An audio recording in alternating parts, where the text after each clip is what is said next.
All right.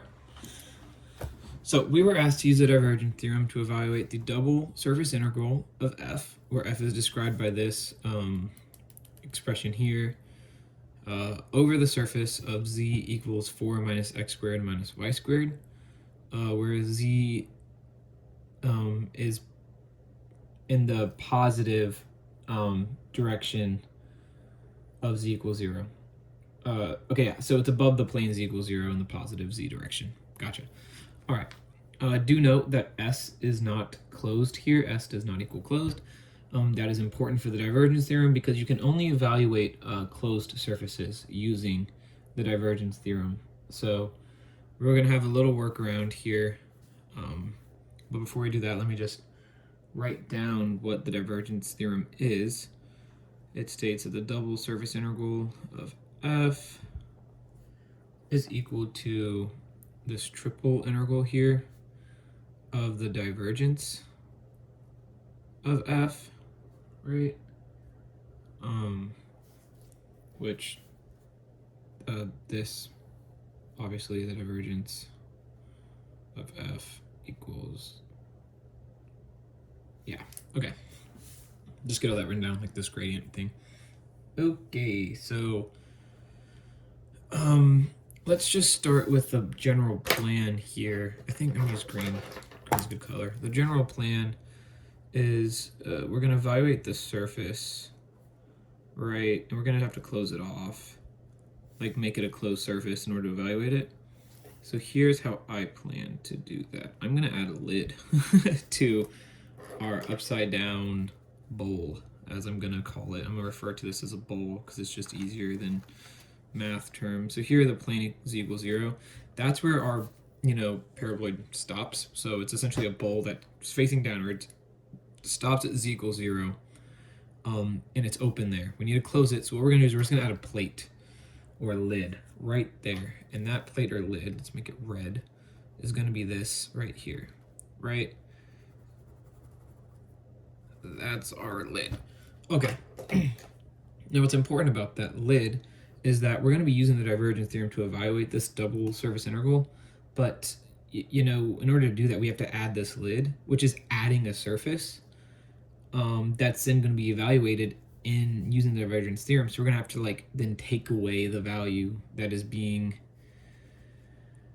well, essentially whatever value this plate, this lid adds, we have to take away after the fact. So what ours is actually, what our entirety is going to look like of this problem is that, we have this double surface integral. It equals this, but it's actually, for us in this case, it's going to equal this triple integral subtracted by another surface integral, because we have to take out the value that the surface of that plate, that lid, is giving us. So we're just going to do I'm going to say L for lid. I'm going to say L. I'm just going to keep using L. Don't read into that. L with a line, just to distinguish it, I guess, from my surface of the lid. I don't know. I'm using weird notation here, but you get the idea, right? We have this surface we got this triple integral here, which is the surface with this plate, this lid, subtracted by the value of the lid, whatever. Okay. Yes, that's the idea, that's the plan. I think it works. When I did it, I got a good value. So let's just kind of jump right into it. Let's take the divergence of f, since I'm talking so much. Divergence of f, we just, take the derivative with respect to x of the x component of f, x cubed plus y e to the z, right? Add that to d over the derivative of y with respect to the y component. I've already done this a couple of times already today, and it's writing this down just feels repetitive, because I've already kind of done this, and I know what they come out to be, but for the sake of getting all my points, I'm going to have to fill it all out. So let's just use green again, because green's a fun color. These all will equal, this equals 3x squared, 3y squared, 0. You add all of them up, and we get 3x squared plus 3y squared plus 0 equals 3x squared plus y squared. So that is, actually let me just write down, equal to divergence of our f function, or f whatever. Yep. Okay, can we see that really well? Yes. Now, here's the real thing. The real kicker is finding, I would say like what we're integrating around. We're just gonna use cylindrical coordinates here to make this a bit simpler. A lot simpler, actually. Let's go back to blue. Our triple integral will look something like this. We're gonna have 3x squared plus y squared, right? dv. Now, if we use cylindrical coordinates, that's actually, I should have just done this instead. It's gonna look something like this, because x squared plus y squared equals r squared times r. And then we're gonna have, I'm just gonna say v again, whatever. Yeah, I'm gonna fill it out in a minute. I just gotta figure out how we're gonna integrate it. So we're gonna have 3r cubed, right? We're gonna have that in there, but what are these? What we're gonna evaluate from? So we're just gonna do a full circle, right? So for theta, we know it's gonna be, we're gonna have 0 is less than or equal to theta, which is less than or equal to 2 pi. We have that. For, do we have z? We do have z, because z is going to be 0, is going to be less than or equal to z, which is going to be less than or equal to 4 minus, actually, hold up, how do I,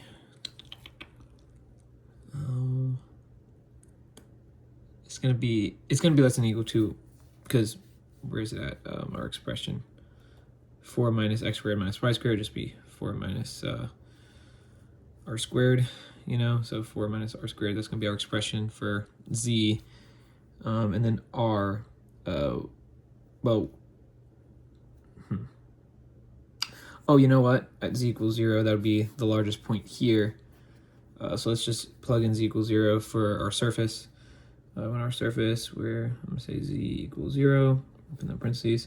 We're going to have 0 equals 4 minus x squared minus y squared, which will just be 4. Because that's what I was looking at earlier, but like yeah, okay. It'll be 4 equals x squared plus y squared, which, if you know, that equals r squared there, so r will just equal 2. So it'll be from 0 less than or equal to r, which will be less than or equal to 2. And this is what we're going to integrate around. Yeah, and we're going to be doing it in order of z r theta. Okay. So now let's write our triple integral. Our triple integral is going to be this. 3r cubed, and I said what? I said z dr d theta. Let's fill in our squiggly lines of our integral. So z is going to be 4 minus r squared, 0. We're going to have 0, 2, 0, 2 pi. All right, we're looking good. We're looking sharp. Now to evaluate this triple integral, that's always fun. Okay. So if we're going to just evaluate the first one, obviously there's no z component, like z variable, thank you. There's no z variable in 3r cubed, so that makes it really easy, especially since we're integrating from 0 to 4 minus r squared. Let's just kind of like jump through writing out all of that, because we already know exactly how to solve that, right? You just plug in the z, plug in 4 minus r cubed, times that, subtracted by this, times 0, that's going to equal 0. So let's just, skip that, and we're just going to rewrite this as a new double integral, because we know exactly what we're doing, because we are smart cookies. So 3r cubed multiplied by 4 minus r squared, it's going to be dr d theta. Now let's simplify that. 3r cubed times 4 is going to be 12r cubed minus 3r to the 5th power. So we're going to rewrite this again, just so we have it.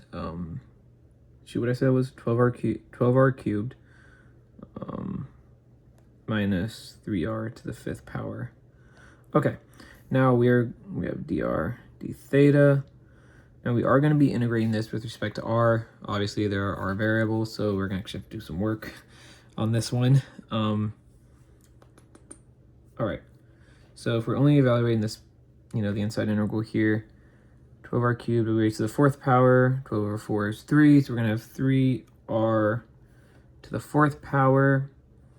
That'll be minus r will be raised to the 6th power. 3 over 6 is 1/2, so it'll be 1/2 minus 1/2 r to the 6th power, right?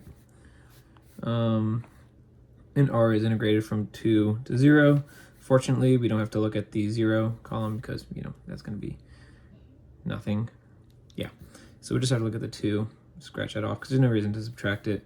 We have 2 to the 4th power minus 1/2 2 to the 6. God, that's a lot. Okay, minus 0, right, which will equal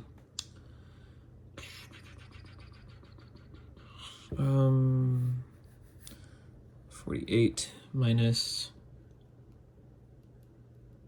2 times 4, 32. All right, that'll equal 16. Yes, that'll equal, okay, I believe that's correct. I'm flying through this. I'll double check it at the very end. Let's put a star here because I am going to double check if I'm wrong after we solve this next. We'll actually just look now. 3. No, okay, that's right. Okay, never mind.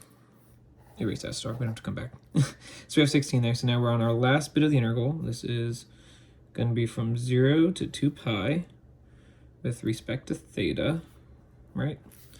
Obviously, that's just going to equal 16 times 2 pi, which is going to equal 32 pi. Okay, that is our triple integral value that we got from using our divergence theorem. But remember, we want to evaluate the surface integral of what we were given. The surface we were given is open, not closed. We added the lid here. So now we have to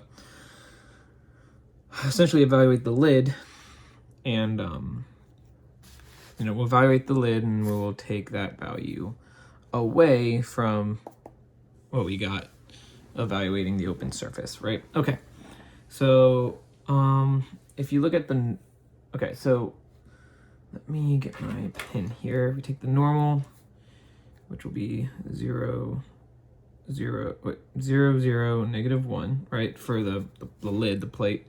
And that's gonna be equal to n. I don't know what I'm writing here. That's equal to n. The normal times our f up there will equal b 0, 0, -1 multiplied by big expression that I'm gonna write down for the sake of showing my work because I want all the points possible because I'm just that guy. X squared plus y squared. Okay. That's obviously 0, 0 minus that, so that will equal n dot f equals 0, 0 minus x squared minus y squared. All right. Now, what does that equal? If we're gonna go back to, no, this is just a double integral actually. So what's nice is we can turn this into polar coordinates. Because really all that we need to evaluate is the z. So we're just gonna, let me, r and theta here. Be 0 to theta be less than or equal to 2 pi. R, well, it's right here, so it's going to be, it's the same plate, so the same size, so it's just going to be 2. R is going to be the same. 0 is less than or equal to r, so less than or equal to 2. We're going to do dr d theta, so 2, 0, 2 pi, 0. That's minus r squared, so we just have minus r squared, because, x squared plus y squared equals I'm sorry, can you see that? My bad, I started drifting it. This is equal to minus r squared, and we're plugging all this in, right? Okay, this is going to be the integral we're going to have to solve. Minus r squared, say r dr d theta, so it's going to be r cubed. So our double integral turns into what I'm about to write down. Minus r cubed dr d theta. Right? Yep, that looks good. And what I'm going to do, let's add this a plus and just add the minus sign out here. Remember, it's here. That important. That minus sign is important because this is a negative. It's facing downward. Okay. And I think that'll affect it later. Actually, I know it affects it later because I've already solved this. Yeah. So with respect to r, it's r4 when we have 1/4 r to the 4th, right? 2, 0.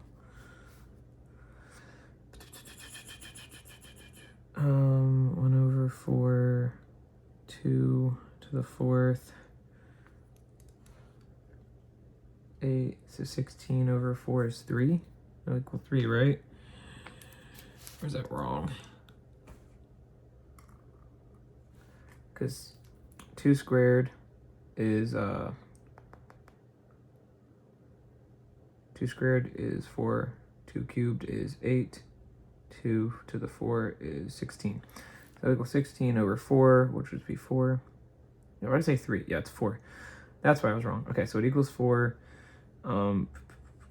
which we then plug into the last bit of our integral here. Sorry about that. I know this is taking longer than it should. So, and also it's like I'm getting small because I'm getting to the edge of my page.